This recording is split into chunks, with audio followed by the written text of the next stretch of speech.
Hey there, YouTubers. So we're going to answer another viewer question. Harsh Raj, he asked me two things. We're going to concentrate on the second part of his question here.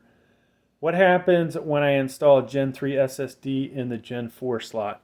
So we're going to do a variation of that, folks. We're going to do that and look at it vice versa, okay? So let's look at my setup. I'm going to jump off the screen here a second. You guys can see me.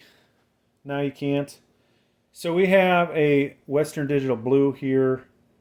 This is a Gen 3, all right? If you guys are familiar with ASRock, this is a ASRock Z690 Pro RS motherboard.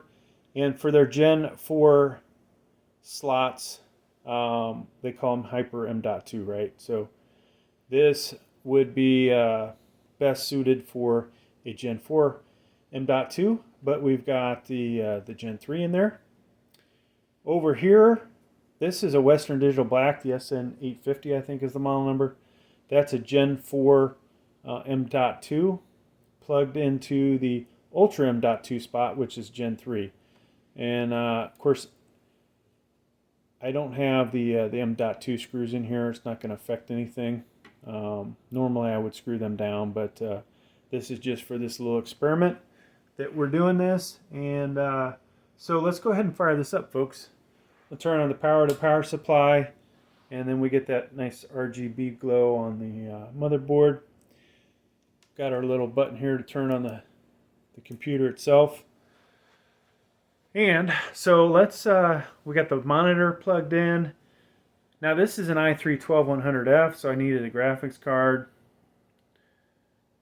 And is it going to go boot up? Oh, right into Windows. Wow.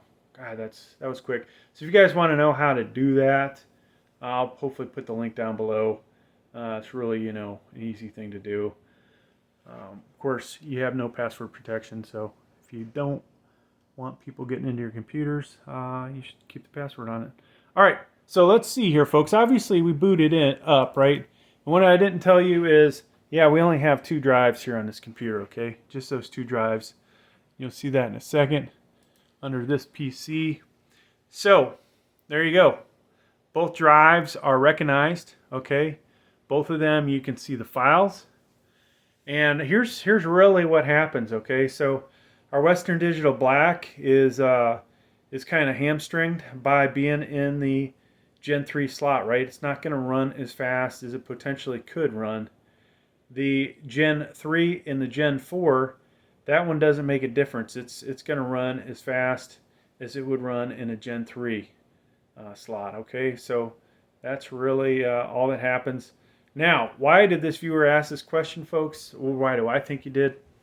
If you go back to 10th Gen, when those came out, a lot of the motherboards had on them a future M.2. Sorry, we got interrupted there.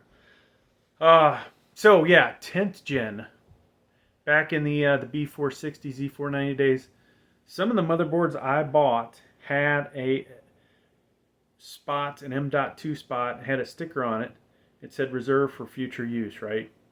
So if you had a 10th Gen CPU in there and you put an M.2 in there, it would not work. It wouldn't boot up. Can't speak for all of the motherboards. I only had a select few, so there may have been some variations of what happened. But for the ones I had, could not use that slot at all, okay? Now, 11th Gen CPU came around. Yeah, I was able to put a M.2, a 4th Gen in there, and things were great. So, hey, thanks for checking out the video. Please like, please subscribe. Thank you.